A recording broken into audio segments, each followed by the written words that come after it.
Hello friends, hope you all are doing well. Welcome to ACE Tutor Point. In today's session, we will learn about education psychology methods. In previous session, we learned about education psychology. So let's understand different methods, its advantages, disadvantages, limitations, merits, demerits, etc. in today's session. Let's start with a case study. The term case is used in number of ways, conveying different meanings in our day-to-day life. The definition is a technique in which one person is studied in depth. It is reconstruction of the past.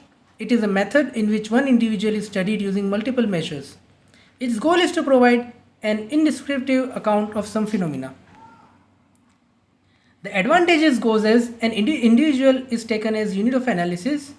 Various methods of analysis are combined to gain information. It is valuable research strategy in the field of clinical psychology and human development. It provides a narrative or detailed description of the events that took place in a person's life. Multiple sources of information are used in case studies. Limitations. Mature and technical proficient person have to handle the cases. A lot of effort has to be put in. These studies can't be generalized. It has very restrictive scope. It demands more time and energy to gather information from different sources. Now let's understand the steps of case study methods, which are: Step 1. Determine the research questions and carefully define it. The research questions for case studies generally starts with how and why. Step 2. Choose the case and state how data is to be gathered and which techniques for analysis you will be using. Step 3. Prepare to collect the data. Consider how you will deal with large sets of data in order to avoid becoming overwhelmed the study in underway. You should formulate good questions and anticipate how you will interpret answers. Step 4.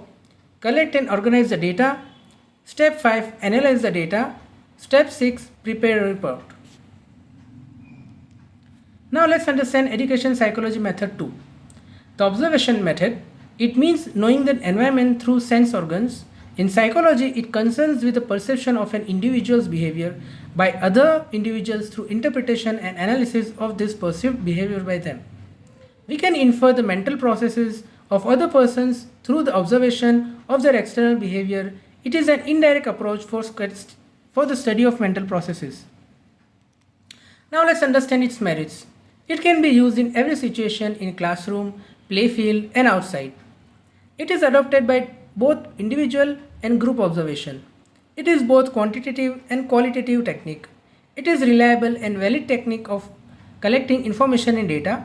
It does not require any special tool or equipment. Now let's understand some limitations which are demerits of it. It has limited scope for its use because all the events cannot be observed directly. It reveals only the event or expressed behavior but not covert or unexpressed behavior within. It is very time-consuming technique and costly from money and energy point of view. Some techniques of observation require training and experience. Now let's understand its types, which is first, unstructured observation. A method of collecting research data that has both opponents and proponents. Structured observation, preparation of record-keeping forms such as category systems, checklists, and rating scales. Participant and non-participant observation. Now let's understand the third education psychology method. It is experimental method. It is laid on the experiments and their subsequent results. The word experiment comes from a Latin word meaning to try. Put to the test the material characteristics or consequences which you wish to ascertain. Its advantages are ability to manipulate independent variable, use of the control group, control of extraneous variables, replication, field experiments possible.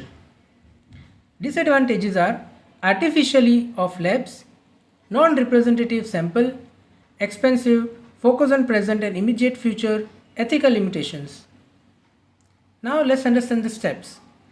So step 1 goes as statement of the problem, then formulation of a hypothesis, determining the dependent and independent variables involved in the experiment, creating a controlled situation for the experiment with the help of certain instrument or other devices, an analysis of data, testing the hypothesis on basis of results obtained from the experiment. So this is it from today's session. Hope you have learned something new today and it has increased your knowledge. Thanks again for watching. Please like, share and subscribe to our channel and press the bell icon to never miss an update. Let's meet again with a new topic in another session. Till then, keep learning and keep growing.